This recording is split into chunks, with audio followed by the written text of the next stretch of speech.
Thanks to everyone joining us today. Welcome to the first the first ever Polarity Community Tech Tuesday.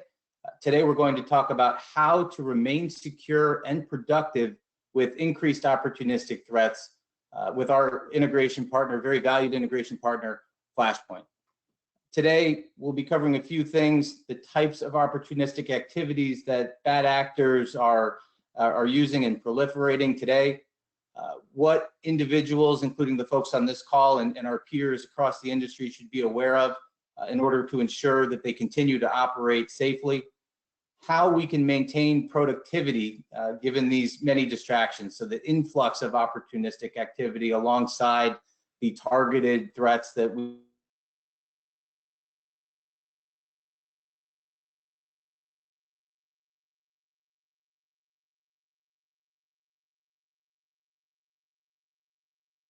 been working against all along, and how can we educate our people.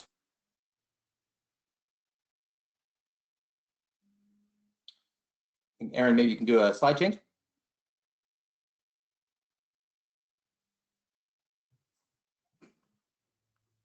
Perfect. So in this Tech Tuesday series, you'll hear from us, this is Joe from Polarity, as well as our valued integration partner, Flashpoint.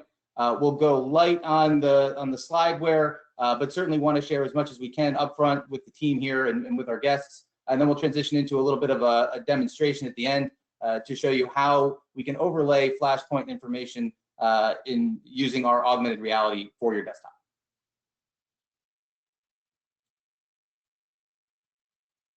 And presenting alongside me today are Peter Partika, he's the VP of Engineering for Flashpoint, and Aaron Treyberg, Senior Analyst at Flashpoint. This is Joe Ravella. I'm the CSO and founder of Polarity, and very happy to be presenting alongside these wonderful folks here today. With that, Aaron, I'll hand it off to you to discuss how COVID-19 is increasing opportunistic threats and what we can all do about it. Okay, thanks a lot, Joe, and I really appreciate everyone tuning in today to listen. Today I'm going to share some of the issues the analyst team here at Flashpoint is tracking related to the COVID-19 pandemic, and share, what sort of risks that Flashpoint's research from across the deep and dark web is showing us, including some misinformation or disinformation that has pervaded online, as well as physical and cyber threats by actors seeking to take advantage of anxiety and uncertainty around the current public health crisis to either profit or even to sow discord and chaos. So I just wanted to set the stage quickly.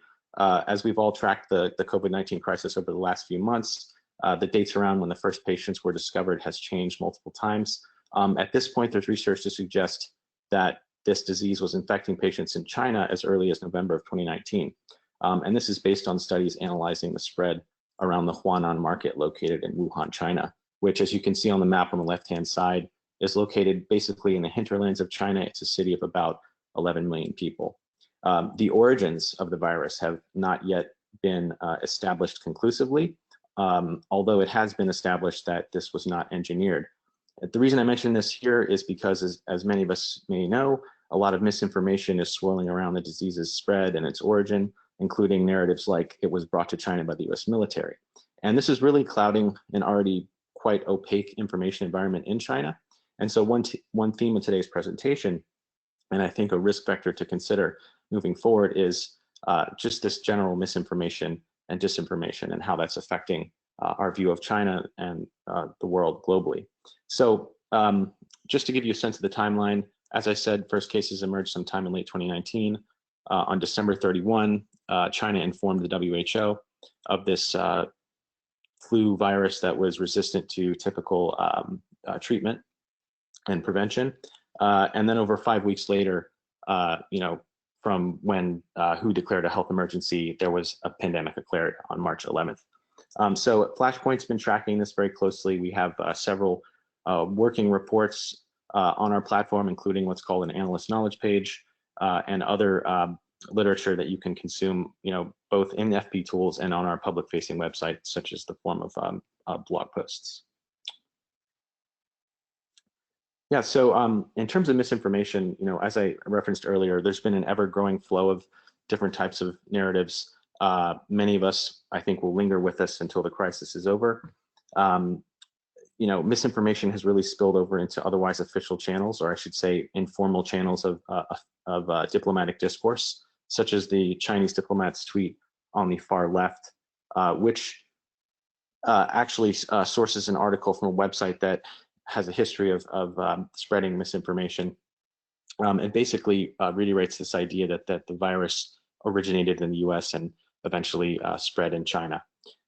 So these types of narratives are really flooding the misinformation space, and a lot of the posts that you see to the right of that far left post are, you know, follow-ons sort of picking up with this narrative and running with it.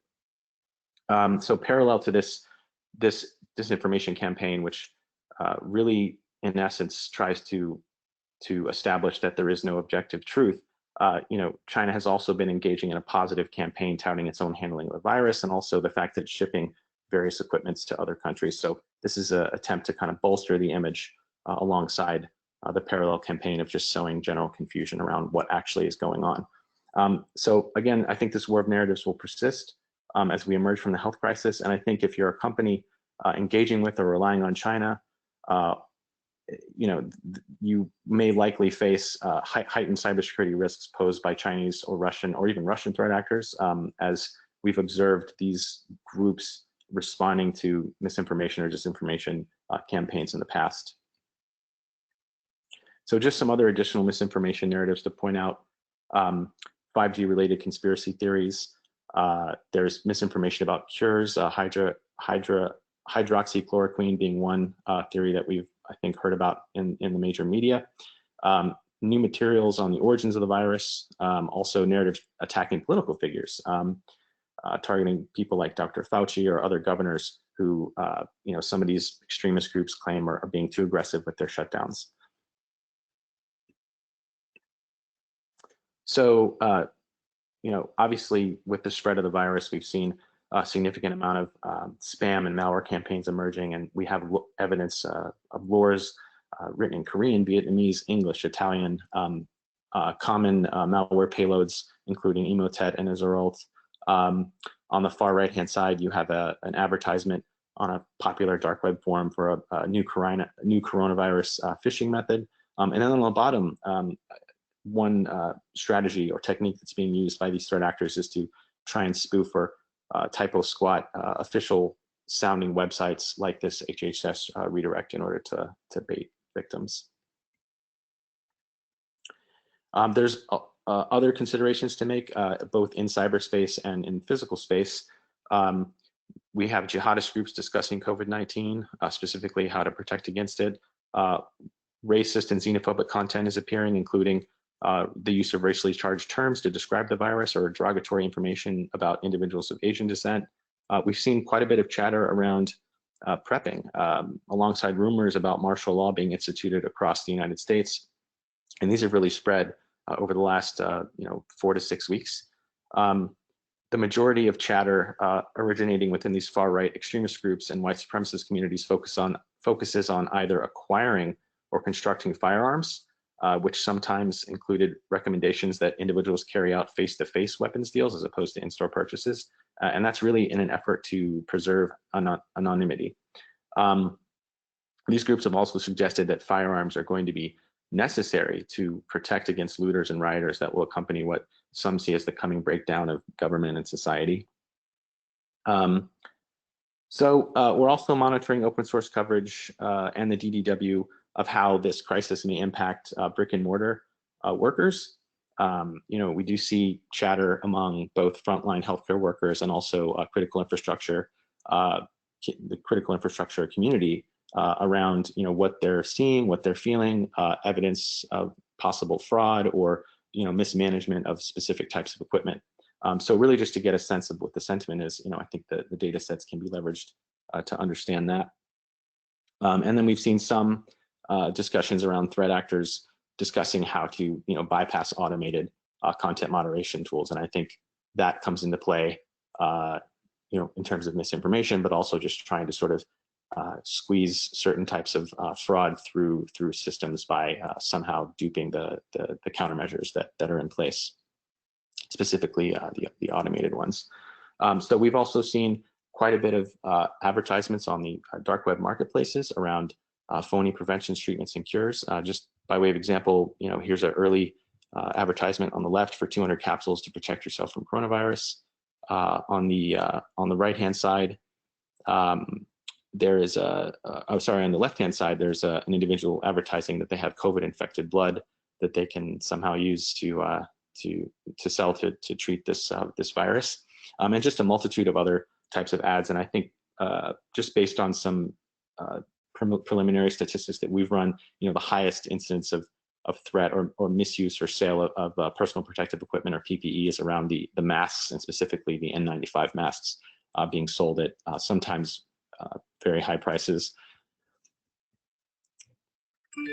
So, as the CARES Act emerges and different stimuluses are being introduced into the economy, we're seeing individuals beginning to be distributed direct deposits.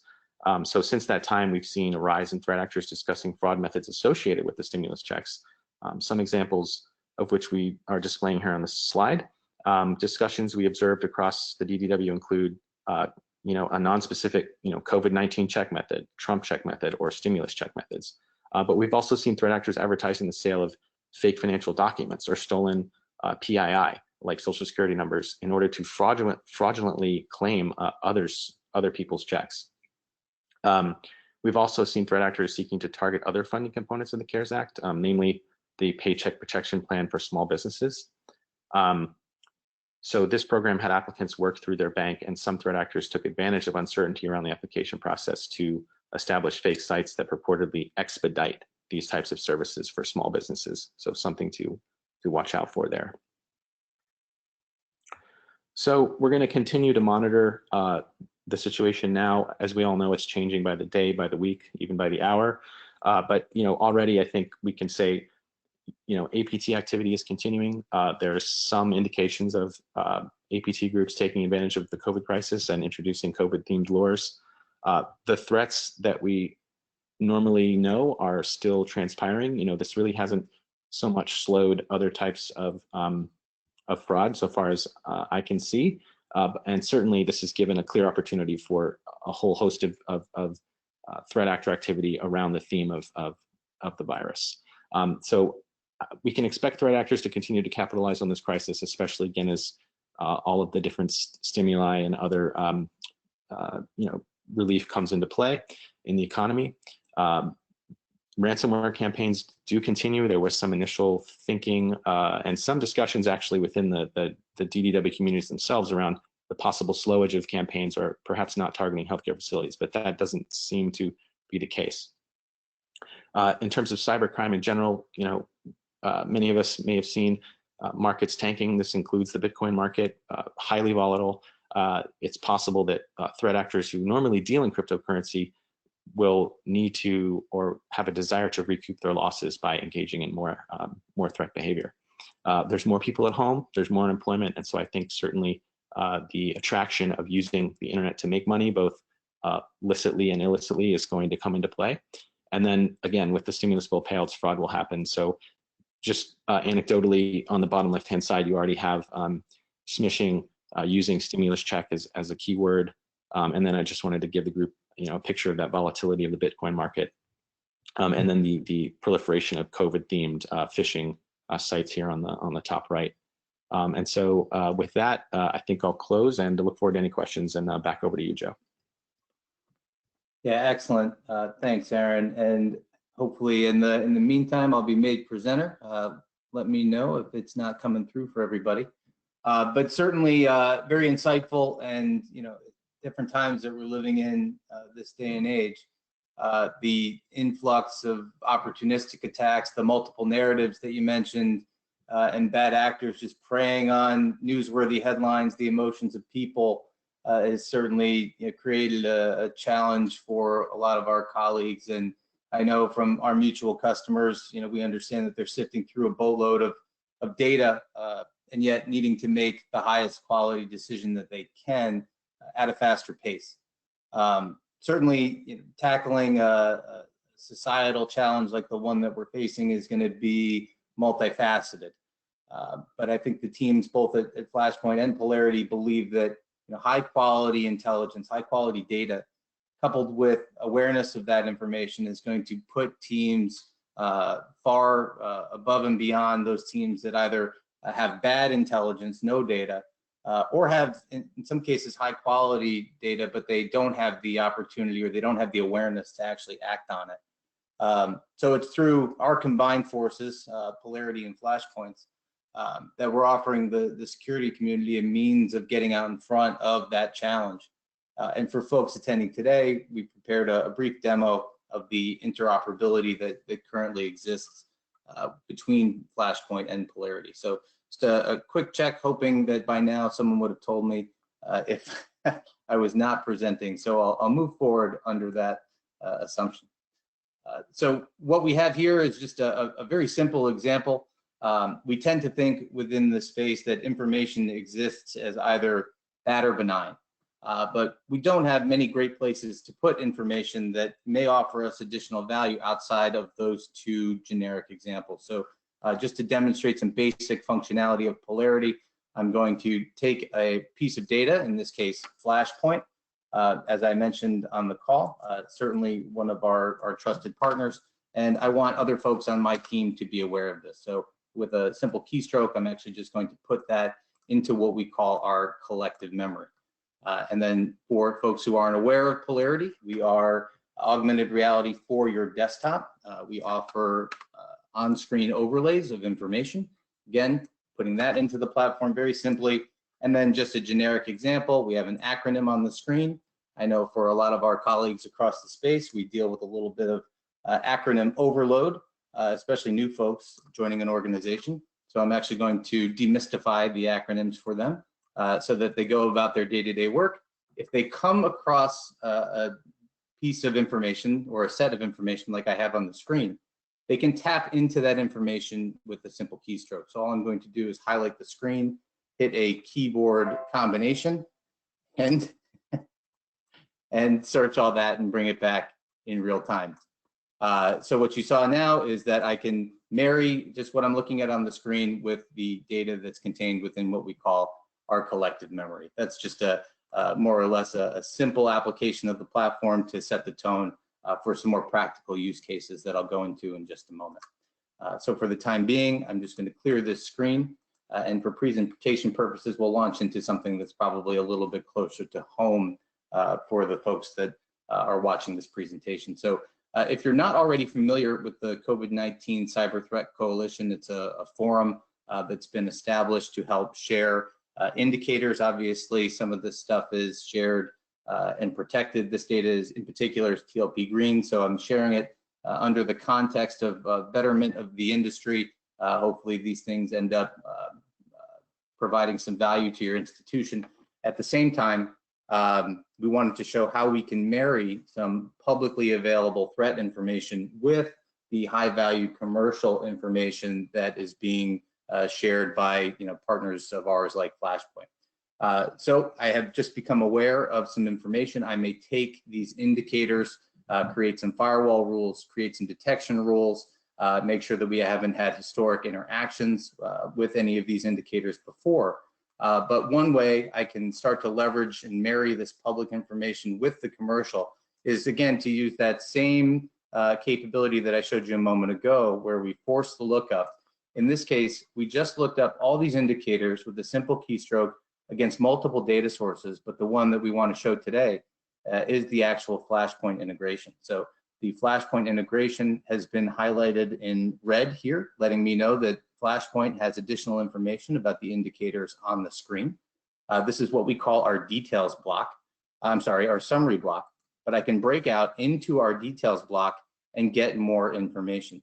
So I see here the type is a URL. It's been categorized as network activity, but certainly there's more that Flashpoint has to offer beyond just these summary components that I've just made you all aware of.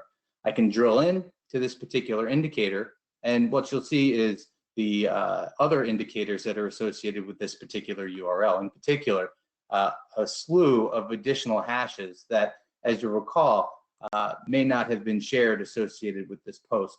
So this is a great opportunity for me to take what the industry is sharing, bridge that with the high value curated intelligence that I'm getting from my provider, using both of these pieces of information to then fortify our defenses. You'll see I have this particular indicator I chose, which is first up. Second actually looks to be maybe a little bit more interesting. The indicator count on here being 4, same experience. I can drill down, learn more about it. In my route to Flashpoint, actually, to getting that information, I came across another data set, this time though, made available to me in Spanish. So perhaps a little bit difficult, as I'm not a Spanish speaker, to understand, what this piece of intelligence has to offer me. I do have a capability within Polarity to actually translate this on the fly, and then go about reading it in English and understanding a little bit more about this particular IOC and the data that's available to me within the open market. Getting though down further to the Flashpoint information that's available on this particular indicator, I can have the same experience where I can launch in, see that these things are related to phishing, and once again, benefiting from the wealth of information that's contained within their data set. If I were to go back and continue to browse, some of this information, I may take another look at some of the other indicators on the screen, and then see what else I can potentially do to fortify my defenses. In this case, though, interestingly enough, not only do I have information available to me in Flashpoint, but I see someone on my team has already created a ticket about this particular indicator. I can cruise down to the ServiceNow details, and then I understand I actually have a rule that I'm implementing currently to help defend. So it gives me some clarification on what I have done, and then also what I have yet to do, more or less helping me not duplicate efforts, avoid that duplication of effort, to say it differently, but also, again, capitalize on this knowledge share. To also support our community, I'm going to force a lookup very quickly on the Threat Intel Exchange.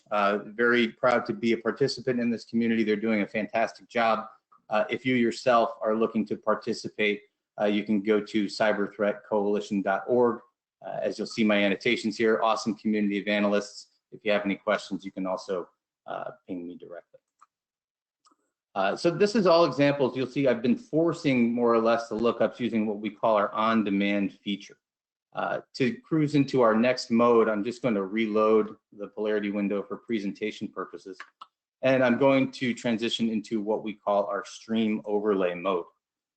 When we're in stream, you can expect that Polarity is recognizing indicators on the screen as they come up.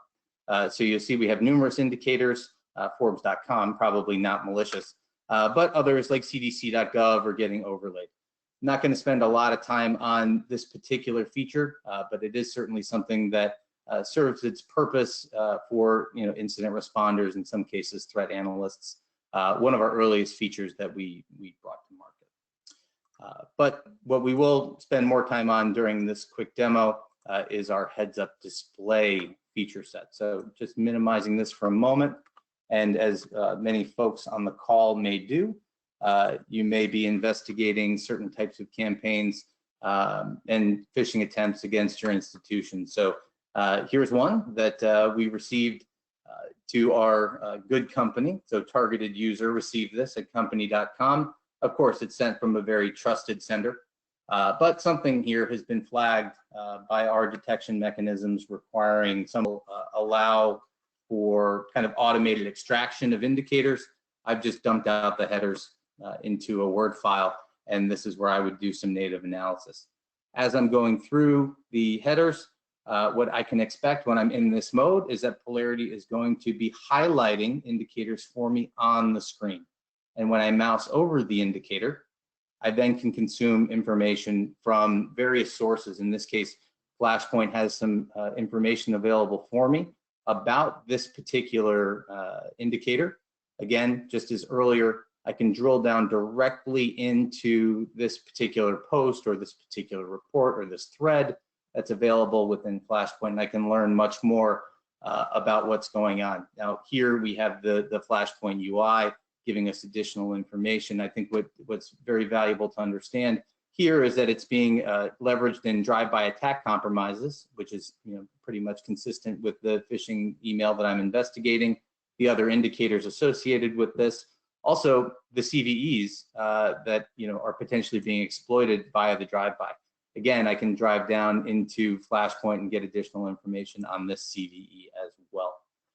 So demonstrating that just when looking at information through any lens, it could be Word document, it could be within the native UI of your tools that are doing IOC extraction or enabling workflow. And then we can be overlaying this particular intelligence on top of absolutely any UI that displays text on your screen. With that, I'll just jump into our last example, which is just overlaying information on kind of open information releases. So in this case, we've received something from CISA. CISA has some information that they'd want to share with us about this particular CVE. Just like we searched before, we can bring back this information so that folks can dive down deep, learn a little bit more about this. Maybe they tap into their vulnerability data. Maybe they tap into other tickets that may have additional information about this utility that will allow for kind of automated extraction of indicators. I've just dumped out the headers into a Word file, and this is where I would do some native analysis. As I'm going through the headers, what I can expect when I'm in this mode is that Polarity is going to be highlighting indicators for me on the screen. And when I mouse over the indicator, I then can consume information from various sources. In this case, Flashpoint has some information available for me about this particular indicator. Again, just as earlier, I can drill down directly into this particular post or this particular report or this thread that's available within Flashpoint, and I can learn much more about what's going on. Now here we have the Flashpoint UI giving us additional information. I think what's very valuable to understand here is that it's being leveraged in drive-by attack compromises, which is pretty much consistent with the phishing email that I'm investigating, the other indicators associated with this, also the CVEs that are potentially being exploited via the drive-by. Again, I can drive down into Flashpoint and get additional information on this CVE as well. So demonstrating that just when looking at information through any lens, it could be Word document, it could be within the native UI of your tools that are doing IOC extraction or enabling workflow. And then we can be overlaying this particular intelligence on top of absolutely any UI that displays text on your screen. With that, I'll just jump into our last example, which is just overlaying information on kind of open information releases. So in this case, we've received something from CISA. CISA has some information that they'd want to share with us about this particular CVE. Just like we searched before, we can bring back this information so that folks can dive down deep, learn a little bit more about this. Maybe they tap into their vulnerability data. Maybe they tap into other tickets that may have additional information about this particular indicator on the screen. And then we'll bring it back to analysts in sub-second time so that they can capitalize on it. So we really enjoy the partnership and the relationship that we have with Flashpoint together. We believe that we're delivering a lot of value to our end customers.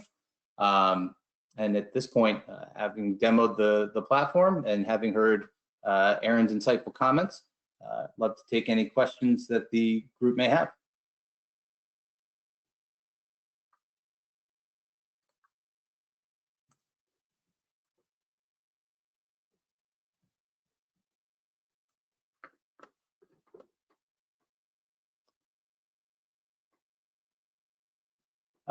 With that, maybe we'll pass it back to Virginia.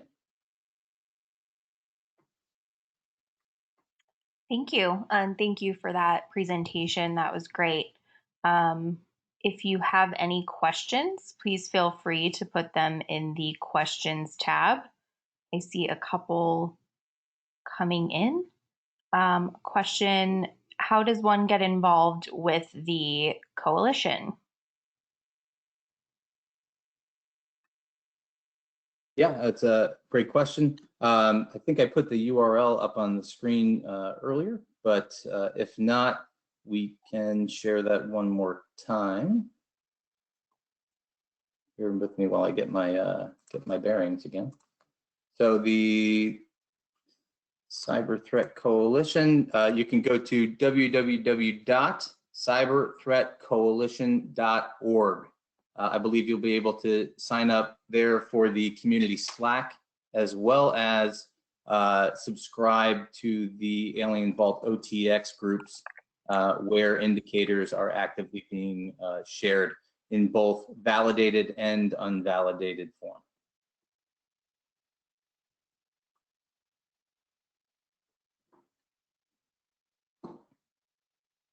Great, thank you.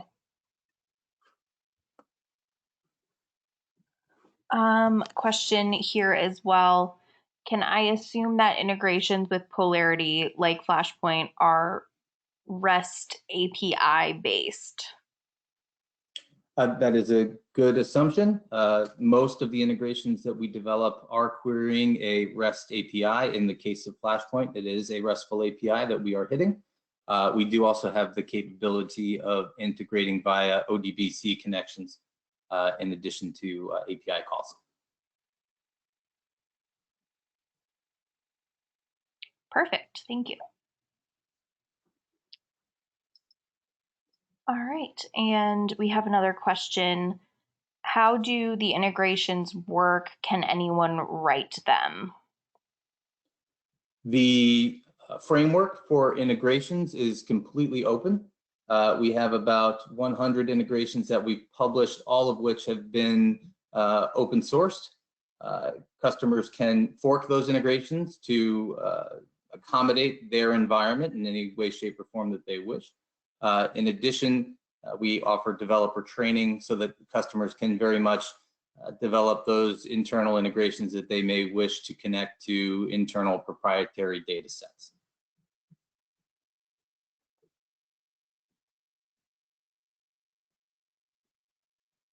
Perfect, thank you. There was a question here, what other integrations are there? So if there's more information you can provide on that question, please let us know. But we can share some more information out with this group on both the Polarity integrations that are available and the Flashpoint integrations that are available.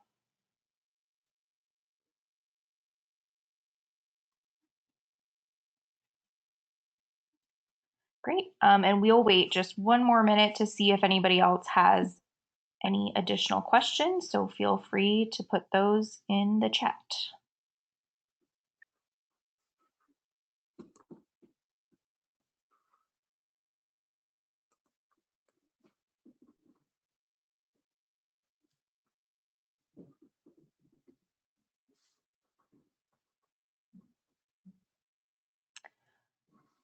Another question came in. What mode is most common, HUD, stream, or the first one you showed? That's a great question. It varies from customer to customer, and also more specifically user to user. So there is no fixed way to use the platform.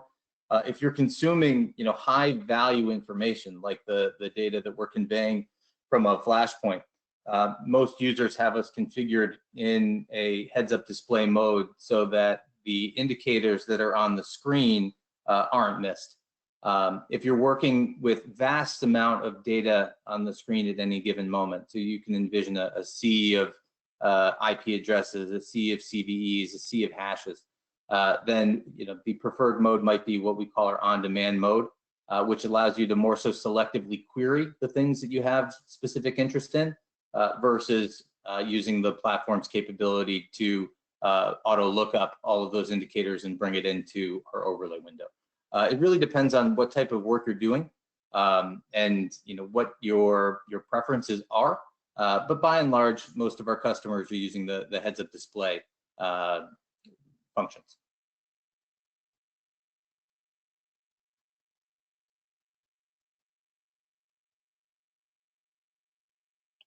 Great, thank you. Looks like we have a couple more questions. This is a question for Flashpoint. Have we seen adversaries attempt to access collaboration communities for like the one shown to stay one step ahead of defenders? Yeah, so that's a great question. It's not something that I myself have looked into extensively. I know a lot of these groups have been stood up and need to balance, you know, how being open really serves for the most constructive outcome, and balancing that with, you know, the potential for insider threat.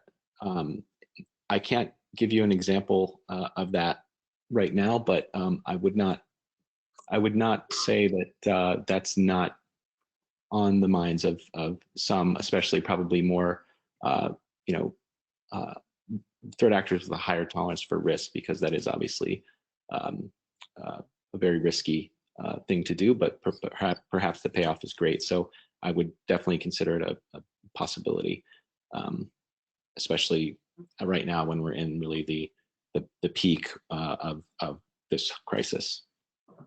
I don't know if Joe or anyone else has anything to add. Well, I think the only thing I'd want to add is that you know, as it relates to bad actor surveillance of the platforms and the libraries that are used in defense, if you can think about something as simple as a virus total, it's not unheard of for bad actors to be monitoring those data sets to determine whether or not any of the IPs that they leverage in their campaigns have been burned, whether or not their malware has been detected. So this is what's being suggested in the question is definitely not a far cry from that.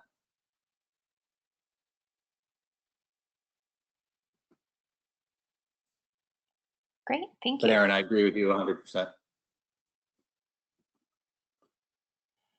Awesome. We have another question on the Polarity side. If I remember correctly, in the early days of Polarity, there was a feature set available for standard users, not just analysts and incident responders. Is that still available? It was a situational awareness thing for the workforce. Yeah, absolutely. Our foundations are in information security, but the platform is extensible out to pretty much any workflow. So if IP addresses, hashes, domains are the key quote unquote indicators that you're working on day to day, but if bank account and routing numbers or email addresses or key account names or even strands of DNA are your primary quote unquote indicators that you work with in other facets of work, we can just as easily integrate with data sets, allow for annotations of those data sets or entities, and enable through augmented reality for your desktop for those types of workers.